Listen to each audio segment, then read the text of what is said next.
Just after 9 o'clock on the night of December 23, 1944, a man pushed a box of coal aside in a Camp Bathhouse outside Phoenix, Arizona, and lowered himself into a hole in the floor. Behind him, the rest of the compound was singing. It was Christmas, and the celebration was loud, and it was loud on purpose. The hole ran 178 feet east, under the wire, under the guard towers, and came up in the brush beside an irrigation canal. It had taken 3 months to dig. It had been dug with tools the American guards handed out themselves, signed for every morning and returned every night. By 2:30 the next morning, 25 German prisoners of war were loose in the Arizona desert. Not one shot had been fired. Nobody in the camp had any idea. 3 of them were carrying a boat. It was the largest escape by Axis prisoners from any American facility in the entire war. And every single one of them was recaptured in a story that ends with a man asking a street sweeper for directions. Camp Papago Park was built in 1943 in the desert on the eastern edge of Phoenix. It had been meant for Italian prisoners. By January of 1944, it had been handed over to the Germans, and it filled up fast.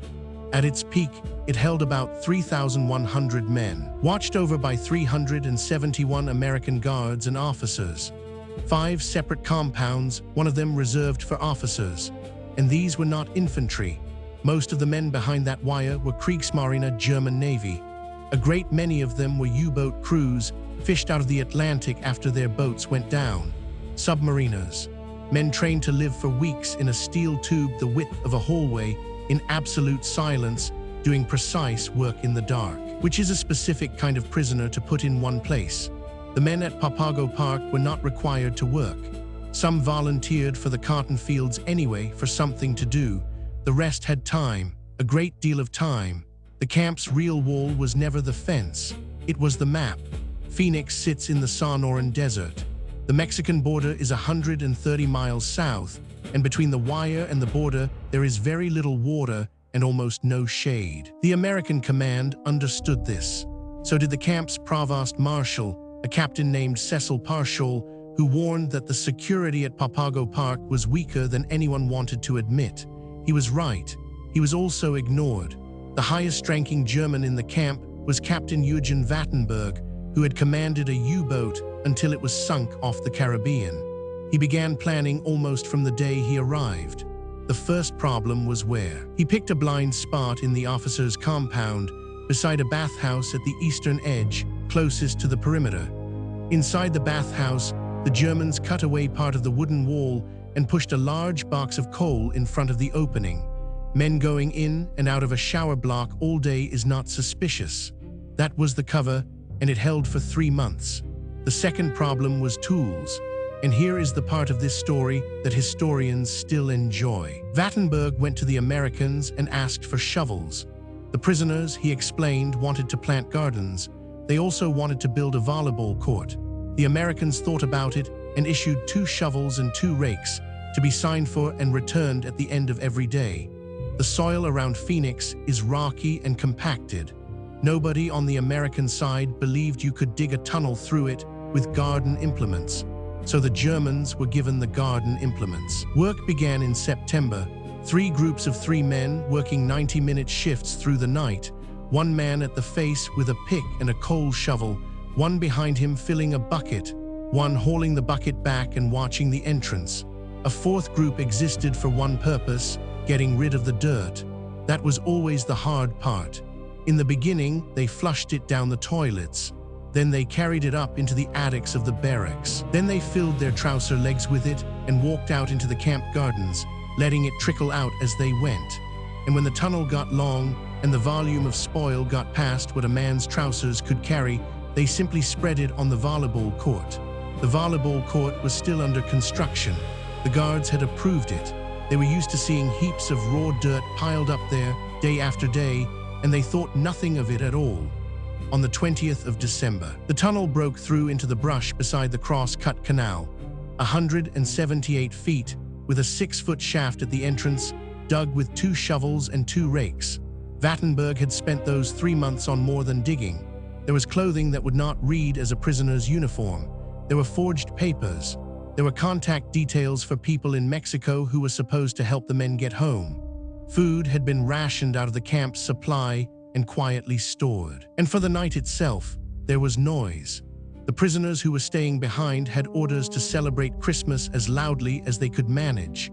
They went out one at a time, starting around 9 in the evening on December 23rd. It was raining, cold, steady desert rain, the kind that arrives a few times a year. By 2:30 in the morning on Christmas Eve, 25 men were through the tunnel and gone. Most of them turned south and started walking toward Mexico. 3 of them did something else entirely. Captain Wilhelm Genter and 2 lieutenants, Wolfgang Clarus and Friedrich Uzzolino, were naval officers. They had no intention of walking 130 miles across a desert. Over the preceding weeks, in pieces, inside a prisoner-of-war camp, under the eyes of 371 guards, they had built a boat. It was a collapsible raft, made of wood and scraps of rubber, designed to come apart into sections small enough to be carried through a tunnel 2 feet wide and to be reassembled on the other side. And they had a route. They had studied a map of the American Southwest, and the map was clear enough. Put the raft into the Salt River just east of Phoenix.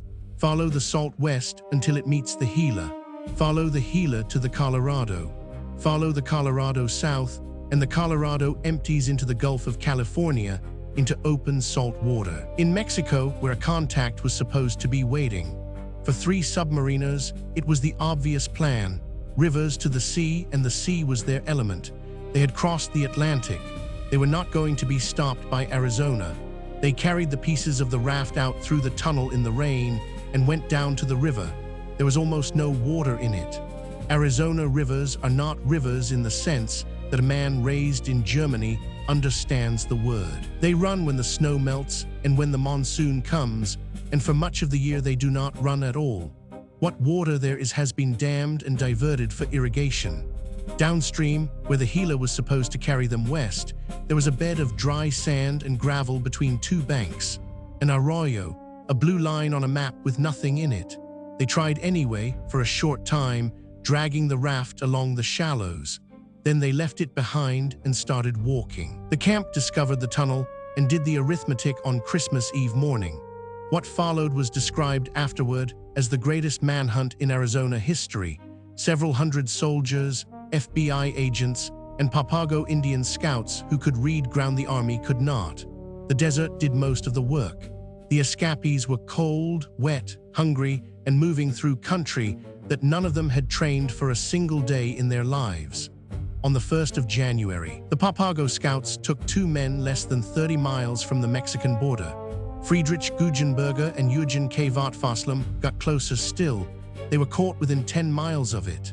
The 3 boatmen lasted until the 8th of January. They were near Gila Bend when Uzzolino washed his underwear in an irrigation canal. Local cowboys noticed laundry drying where no laundry should be and told the military. That is how the raft crew ended. 1 man ran a different operation entirely. Johann Kramer had worked out that the safest place to be, while the entire state was hunting escaped German prisoners, was inside the prisoner-of-war camp. He swapped places with men on outside work details and let himself be counted back in, collected food and information, and then went back out again. He did this for weeks. A surprise inspection on the 22nd of January finally caught him. Walter Kozor was taken on the 27th. And on the 28th of January, 36 days after he had climbed into the hole, Eugen Vattenberg walked into Phoenix. He had been hiding in a cave in the hills above the city. He had 75 cents in his pocket. He ate a meal in a restaurant. He spent the night sitting in a hotel lobby. And in the morning, needing to know which way to go, he stopped a street cleaner and asked for directions. The accent did it. He was under arrest by 9 in the morning. All 25 were back behind the wire. Not one had been killed. Not one shot had been fired at any point by anybody during the largest Axis escape of the war on American soil. The punishment was bread and water, 1 day of it for each day a man had been missing. That was the whole of it, and it was not leniency. Under the Geneva Convention, attempting to escape is a soldier's duty, not a crime. It cannot be punished as one. The FBI opened an investigation into how the camp had managed to lose 25 prisoners through a tunnel dug with borrowed rakes. None of the American guards was seriously disciplined. The site is an Arizona National Guard base now. There is a small monument out where the tunnel came up, near a canal in Scottsdale, and you can drive past it your whole life without ever seeing it. What stays with you about Papago Park is not the failure. It is the 3 months of work. 25 men, 178 feet of rock, spoil hidden under a volleyball court the guards had signed off on, forged papers, a boat built in sections, all of it executed perfectly, all of it aimed at getting back to a war they were losing, and away from the safest place any of them had been in years. And it ended at a riverbank, with 3 naval officers standing over a raft, looking at a river that was not there. Subscribe so these moments aren't lost to time. Like and comment where you're watching from.